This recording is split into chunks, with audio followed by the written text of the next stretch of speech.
Alright. Well, here we all are with my next installment of 8. I got this old used gun. Actually, we got a new gun. This is the Remmington Tac-14. This is a response from Remington to Mossberg Shockwave.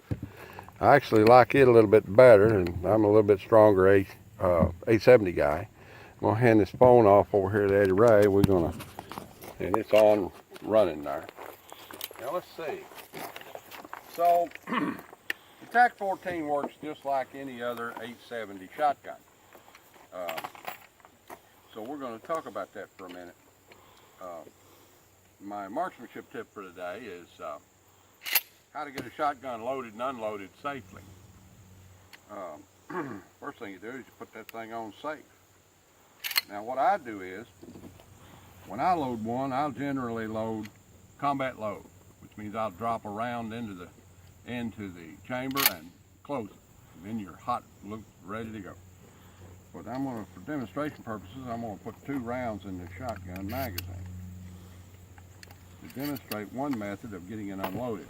When most people unload a shotgun, what they do is they hit the action bar release and they shuck that action back and forth. Out of the magazine, onto the carrier, into the chamber, out of the magazine, onto the carrier, and back in the chamber, and so forth.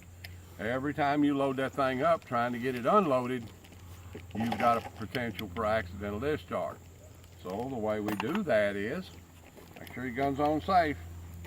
Come over here and get the gun up in front of you, like in present arms position. And reach in with your left hand and trip that action bar.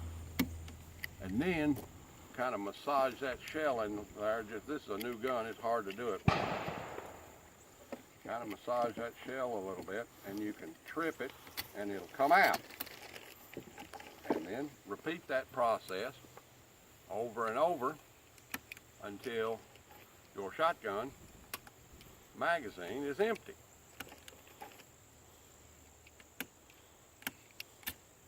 Like that. Okay, it's a lot easier on a Mossberg because the elevator stays up when the gun's in battery, but on a Remington you got this guy. Okay? Then come over here and open your action and make sure that your chamber, carrier, and magazine do not have any rounds in it. So we're going to try this gun out. I'm going to load it with 2, see what the recoil's like on standard trap and dove loads. Find me some ear protection because it's going to be loud. Then I'm going to try 2 double-off bucks and see what they're like. Stay over here. I think over here is better. Okay. So, chunk that one up in there. Take it off safe. Now, I've shot this gun before. You want to make sure that you've got your middle finger a couple of inches behind the trigger guard so that the recoil doesn't ram your finger into the back of the trigger guard.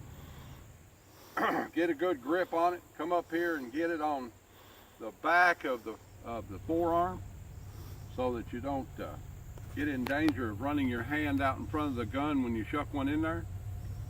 And let's try this. I get my forearm up against my side. That gives me a little bit more brace against the recoil. And sometimes you can snap a little push as you're pulling it, and that'll help you with the recoil as well. It's not terribly unmanageable if you know what's coming. Get a little off buck in there, find me another one. Okay. That's her old one.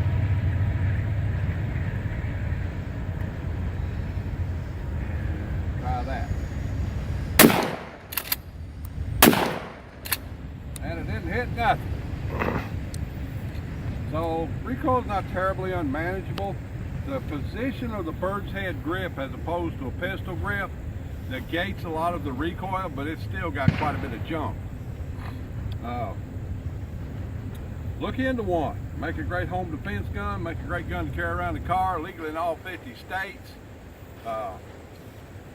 You know, And that's about the size of it. We'll see y'all.